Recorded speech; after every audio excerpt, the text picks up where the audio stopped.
What's up guys, welcome back to the channel where we talk about cryptocurrency and blockchain technology. I hope you all had a great week with all the gains in the cryptocurrency markets. It's been basically all green this week. Pretty much all projects and coins are on a little uptrend. Let's see where that takes us. So it's safe to say that we've talked about few different projects for the past few weeks, and we've explained exactly what these guys are about.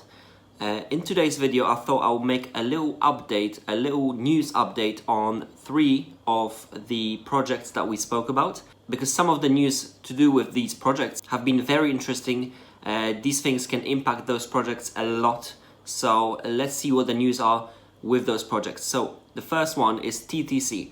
We've done a little review on TTC.ECO recently, which you can definitely check out. I'm going to link it below in the description if you want to have a look and see exactly what this project is about.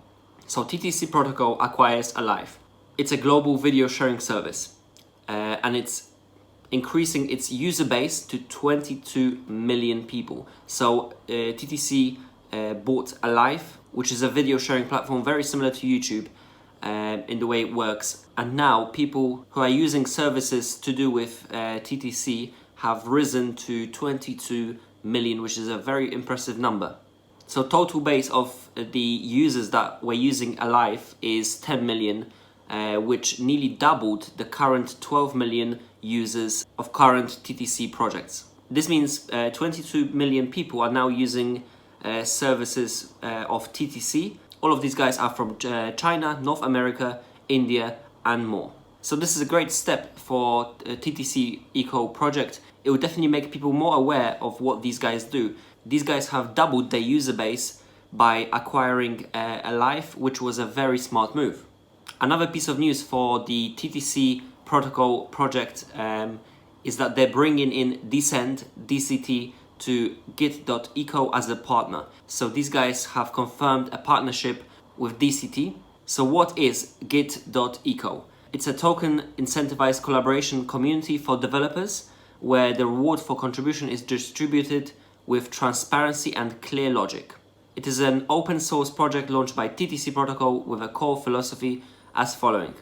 And here is a little quote from them. We believe in the power of collective intelligence, that when more people are working for a same goal, it can generate a bigger and better impact for the world. So this Git.eco platform is another platform for TTC to make an impact and really go after the developers in the community to collaborate and work with each other. It looks like a very decent platform. So judging by those 2 pieces of recent news for TTC protocol, these guys have been making a lot of impact in the past few weeks in developing more partnerships and extending their user base to get their TTC reward engine used by more and more people. So in the past few weeks, we've also made few videos about IOT Chain. We spoke about what these guys do and what these guys are about. If you want to check that video out, it's a full review of the project. I will also link this below, so definitely have a look at that if you're interested in what IOT Chain really is.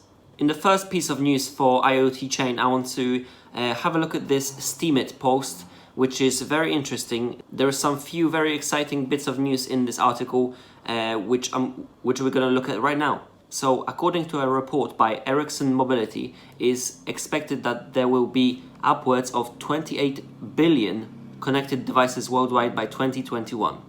By 2025, IDC forecasts that 95% of data generated by the Internet of Things will be produced in real time. So how does this impact IoT Chain? Well, IoT Chain is a light operating system for IoT devices, and the fact that there will be 28 billion connected devices worldwide by 2021, which is only a few years away, is a huge news for these guys. If this becomes reality, IoT Chain can make a real mark on the entire market and become one of the leading operating systems of those devices. So this article also talks about what IoT really is and what these guys do.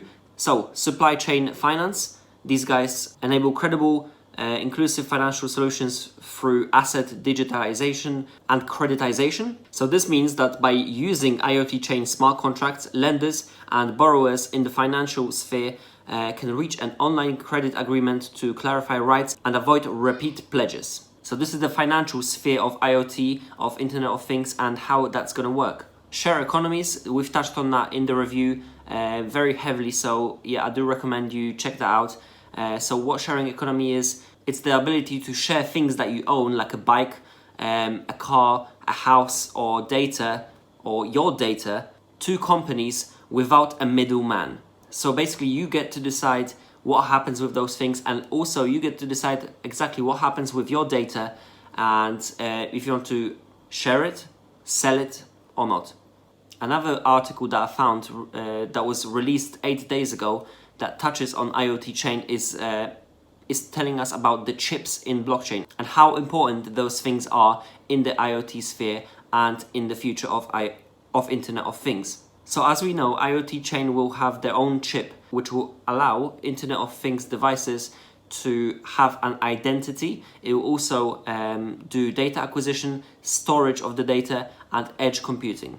So having this chip on the device will allow them to have their own identity, their own ID, and that will then help to share data collected by those devices, and it will also help determine which devices are which and how to make them work with each other.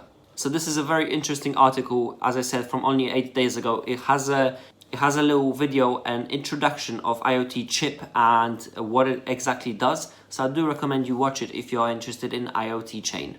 And by the way, I will link all of those articles that we're talking about today in the description of the video, so you have plenty of links to go through if you are interested in those projects. The third piece of news about IoT chain that we're going to be talking about today is this article from NASDAQ. It talks about the current state of the personal data that's being shared between companies right now and the way that's handled, and how IoT chain can help protect that data, the personal data of everyone using different types of things. So it says, IoT chain, decentralized digital identities and blockchain, the first step in protecting personal data assets. So as we know, many devices around us now collect data about us and then distribute that data to certain companies who are then able to put relevant ads and things of that nature around us to make us, for example, buy products. Right now, our data isn't very secure. It's easy to get hold of that data and it's easy to distribute it. However, IoT chain works very hard to making sure that data is being stored securely and you get to choose exactly what happens with it at all times. So, the third and final project that we're going to be talking about today is called XMAX. We've done many videos about XMAX up to this date, so if you are interested in learning what exactly these guys are about, make sure you check out the link in the description. I will link a full review of their project in there, so definitely check it out. There are two articles about XMAX that we're going to touch on today. The first one being the successfully held Global Community Acceleration Camp and Global Captains Alliance Conference that was held a few days ago by XMAX, and these guys managed to get their word out there, the idea about the project to the community, and also make loads of discussions and connections with different CEOs of huge companies. We've talked about this press release just recently in a video that we've done about XMAX, a little update, so if you are interested, make sure you check that out. So the final piece of news for today is yet again about XMAX. It's a little weekly update on their Medium page, which is very exciting for the project. These guys are announcing few different partnerships, which we're going to be looking at right now. So ecosystem partnerships, XMAX and CBD. Through close cooperation with XMAX's ecosystem, CBD cross-border data and credit ecosystem obtained investment from Manzi VC this week. CBD is based on a decentralized cross-border data platform and enables cross-border trade, cross-border finance, and international payments. So XMAX will be doing a partnership with CBD. Another partnership is with SAC. SAC is a Saturn chain, works closely with XMAX's entertainment ecosystem. SAC has received investments from investment institutions including Genesis, Brink Assets, Consensus Lab, Consensus Capital, and many others. So SAC will support recording digital asset on the blockchain and build an autonomous user-centered community with partnership with XMAX. In this update from the Medium page, we've also got a little overview of the marketing and brand building that they've been doing for the past few days. which include the Asia camp that we've been talking about recently in one of the videos. So these were some of the updates for the projects that we've touched on recently in the past few weeks. All of those news have a potential to make a real impact on the projects, so it's always good to have a little catch up of what these guys are about, what these guys are doing to make sure the projects go ahead and go in the right direction. So these were the recent news for TTC, IOT Chain and XMAX. If you found this video useful, make sure you leave a like and subscribe to the channel if you want to learn more about cryptocurrency and blockchain technology. This is it for today. I'll see you in the next one.